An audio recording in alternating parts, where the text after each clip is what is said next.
Hey MGTOWs, this is Vention. Pardon the mess. Just got back from a road trip to the ocean with my old man. Had a good time. Um, the touristy areas are all pretty much closed down, but we got to see a few things. Um, and there were no crowds. That's a bonus too. Um, I have changed my plans on the my cancer treatment thing. What I'm doing now is I'm not gonna. There was some question as to the value of an extended fast. Some people are starting, some health gurus are starting to say that like a 3 week fast is not a good thing or something like that. But so what I'm doing is I'm going to take these vitamin C megadose IVs twice a week. I'm going to continue doing that for about 3 more weeks, and but I'm doing it differently now. I've decided that I'm going to take these IVs in a fasted state. Now, the place that administers the IVs, they're always saying, "Did you eat something? Did you eat something?" Because some people react badly to these IVs if they don't have something in their stomach. But me, it's different. I don't react badly at all to the IVs when I'm in a fasted state. So, man, I have decided to combine the power of fasting with, of course, your low carb and everything as well. But I'm going to combine fasting with the IVs and a few selected medications like the melatonin, which is an anti-cancer medication all by itself. Pardon my hiccups, I just ate. Anyway, and I took all my meds. Those periodically give me hiccups. Anyway, so what I'm going to do is I'm going to fast Sunday, and then I'm going to go get my IV on Monday in a fasted state. Tuesday I will remain fasted, and then Wednesday I'll go back for my second IV of the week and take that just as I did yesterday, and take that IV in a fasted state. And then Thursday, I will then cautiously start eating again. Friday and Saturday, I will eat, and then Sunday, I will fast. So then basically about half the week is a fast. Sunday, Monday, Tuesday, and Wednesday. And the remaining 3 days, I will I will be eating, because I'm getting down to it. I'm not. I was 190 pounds this morning, so I don't have like an infinite amount of weight to lose anymore. So I'm just going to pulse these fasting sessions, and basically see if I can knock this thing down. So, and then at the end of the 3 weeks, I'm going to go get a CEA test. And then I'm going to, if I'm doing very well with it, I'm going to double down and continue the IVs and continue what I'm doing here and delay my trip to Mexico. But if my reading is worse, then it's time for me to pack up my shit and get on a plane and get to Mexico for that low dose chemo treatment. My naturopath also put me on a clinical trial medication as well. So we shall see if that, as far as I know, it could even be a placebo. But in any case, it's just 4 capsules a day. So, and it's some kind of weird herb from somewhere. So basically, it starts with an A, but I can't remember what it is. But man, guys, I am very pleased. I can't believe it. I'm stage 4 cancer, and yet I feel better than I've felt in 20 years. And check this out. The stomach is nearly flat. It's amazing. It's like my body is different. You know, in the past I would like sleep on my side, and I had so much fat underneath of my arm and along my chest here that it would actually, if I slept on my side and I didn't have my arm in the right spot, it would cause my hand to go to sleep or my arm to go to sleep. And yeah, there's all kinds of different, I feel so different. And it's, you know, even if you don't have cancer, I highly recommend, although I'm not a doctor, I'm a diesel mechanic, but I highly recommend fasting, you know, but of course I'm not a doctor. Yeah, so that's what I've been up to today. That's what I'm going to be up to this month, and I'm probably going to be down to like 180 or 175 by the time I'm done with all this. And then if my cancer has improved or the CEA test has improved, I will make an appointment with my naturopath and see if I can get her to get me another PET scan. And that's where they pump like a little bit of radioactive sugar into your system, and then your cancer cells are the most hungry of all your cells for sugar, so it sucks it up and then it becomes visible on the PET scan. Well, basically I'll just get another PET scan, and who knows, maybe I've knocked this cancer down a bit.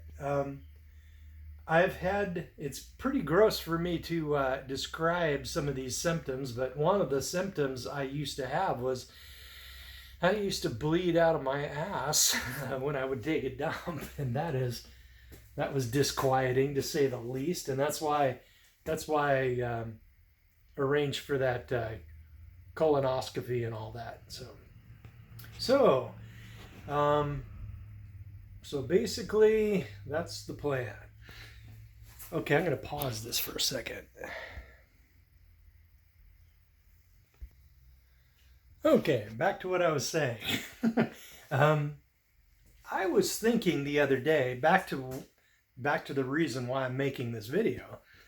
I was thinking the other day, and I actually saw a few videos about, you know, like some YouTubers are like leaving these videos up saying, what I wish I knew as a kid or as a young man or whatever like that.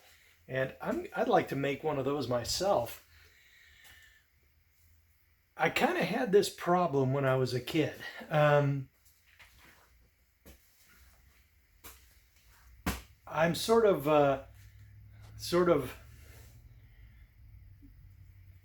when I hear something, you know, I just assume, you know, when somebody is supposed to have my best interests at heart, and they tell me something, I automatically believed them if they were a person who was supposed to be a source of knowledge for me as a kid, right? But I ended up getting sabotaged, you know, quite a bit because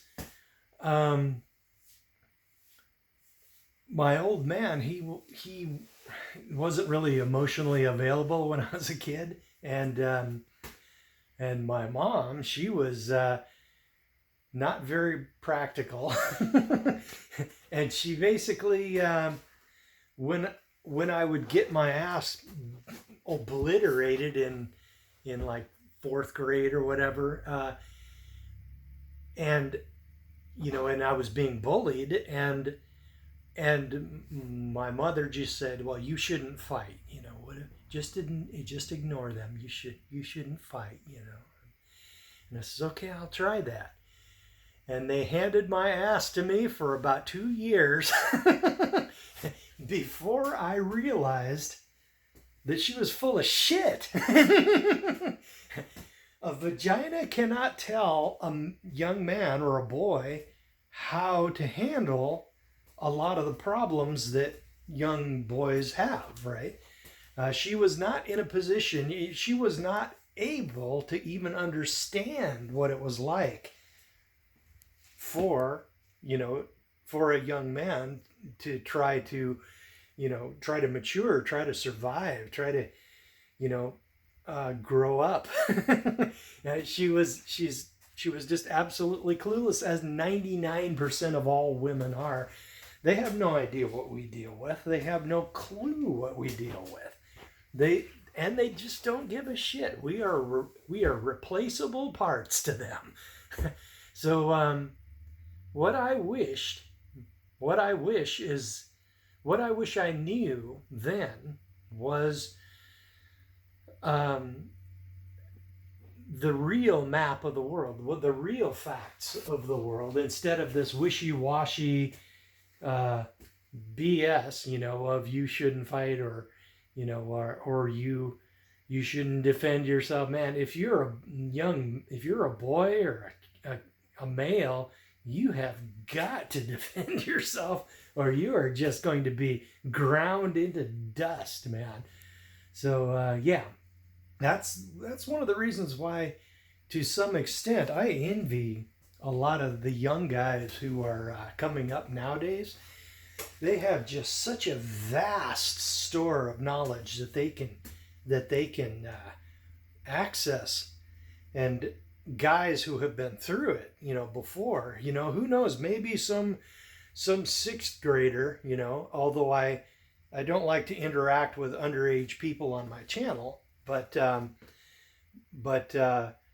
some sixth grader could even see or could be having that same problem, and they could punch up my video and say, oh shit, I'm gonna have to handle this. I can't ignore a problem like this, or because it will not go away. Nothing, when you're being bullied, it never stops. You have got to do something about it.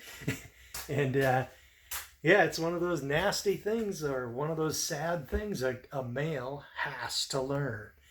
Another thing that I wish I had learned, but then again, maybe it's better that I didn't. And that's, how to deal with girls and women and all that, coming up through high school and stuff like that. I dated a few times, but man, I was had a couple of girlfriends, but I was not anywhere near as successful as I should have been with my, because I was not a bad looking guy. I just had zero confidence, man. So the result was I wasn't very successful with women, and I didn't get the best women or girls at the time. And maybe that is partly why I never ended up married, because if I could have had success with women when I was younger, when I was in my 20s, I might not have been a MGTOW. I might have fallen into the, fallen right into that pit trap that's set up for men, and I might have ended up obliterated in divorce court, and I might have cancer right now, and I would have all these responsibilities and expenses, and I wouldn't be able to sell the house to generate any income, and any ability to like go to Mexico and get my cancer taken care of, and I wouldn't have, and I would be responsible for. Basically, it would just be a situation where the woman would be asking for life insurance, to try to, get more out of me before I am expended. I'm like a drop tank on an old World War II plane. When you're done with that fuel and the tank's empty, drop it into the ocean. That's how they think of us. So maybe it's best that it was like this, because I was pretty much an incel in my 20s. And it wasn't because I was bad looking. It was because I had no confidence. Pretty much none at all. And it took a while to develop it. So what else would I like? Okay, hold on for a second. Yeah, so basically, as we grow up as kids or teenagers and everything, we count on some people who should be dependable, who should be able to give us reasonably accurate advice for for everything, but instead I got a totally incorrect. Dude, that battery sucks. Oh well. Anyway, I got a totally incorrect map from them. And then I tried to navigate my way through my life, early life, with that fucked up map. And obviously, I didn't end up in a place I wanted to be. It's like, and why did they do this? Man, I don't know.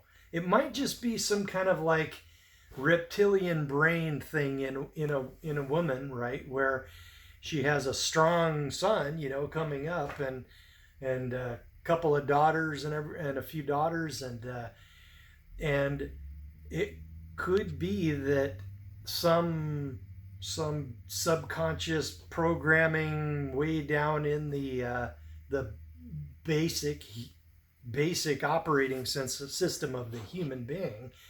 It could be that she saw that her relationship with my dad wasn't all that great because she has all kinds of problems, and so did he. But basically, what would happen if a woman was losing or couldn't really depend as much on her husband, and yet she had a strong young son coming up? Would she want him to be confident and functional and able to go out and attract a bunch of women and do the whole marriage thing? Then his resources, that son's resources, would be applied to the family that he was raising, and it wouldn't benefit her, right? The mother. So if a woman, right, is not confident in her husband, and she has the ability to sabotage her son's ability to have a family and reproduce and all that good stuff for himself, well, then she has in the household a money earning appliance that can actually be utilized by her to bring wealth into the family, so that all of the illegitimate children of all of her daughters and can can basically have money, and food and whatnot, because she sabotaged the reproductive capacity of her son, right? Now, I'm not saying that she did this on purpose, right? But I suspect that there is some coding deep down inside the female brain, right? That if she has, a son or more than one son, or and she's not confident in her resources, she could quite conceivably be capable of sabotaging her son's ability to do the whole reproduction thing. And no way did she do this on purpose, but I bet that logic and that coding is in every single female human being's brain, that she could, part of that programming is probably to turn a son that she might need for resources into something like a worker bee in a beehive, because basically you got the queen bee popping out all those eggs, and then you've got the workers that go out and they do the work and they bring the resources in, but they don't reproduce. They are mules. They're sterile, but they allow the queen to reproduce and and succeed genetically. So basically, it could quite probably, in fact, I suspect it is a situation where young men are being sabotaged by their mothers because she wants to keep his ability to earn money and bring wealth and resources into that broken, shattered thing that is an excuse for a family. So that's what I bet that is the case. So in any case, that's one of the things that I wish I knew. I wish I had a decent mental map of the world as a kid. Things like money are also very important. Neither of my parents really had a clue about money. They let their debts go crazy, and they were very, they did teach me a few things, and that is one of them. And they taught through their bad example of how they handle money. And neither one of them has very much.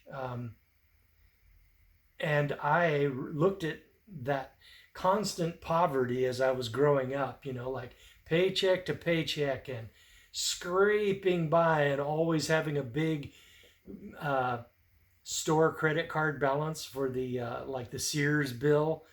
I recall that as a kid. They were always moaning about that. And then so they basically were never able to build or aggregate any kind of wealth, any significant wealth at all. And then of course the divorce came, and man, they taught me all kinds of lessons though. just through their poor example, basically. So to reiterate, I just basically covered in this video that I am changing my plans. I'm not going to do a 100% 21-day fast. I'm just going to do fasting on the days. I'm just going to make sure I'm fasted when I get my IVs. So yeah. And then, of course, I wish I had a better mental map as a kid. Well, guys, that's about all I got for you. So I guess I'll let you go. I can't think of anything else. So don't get married.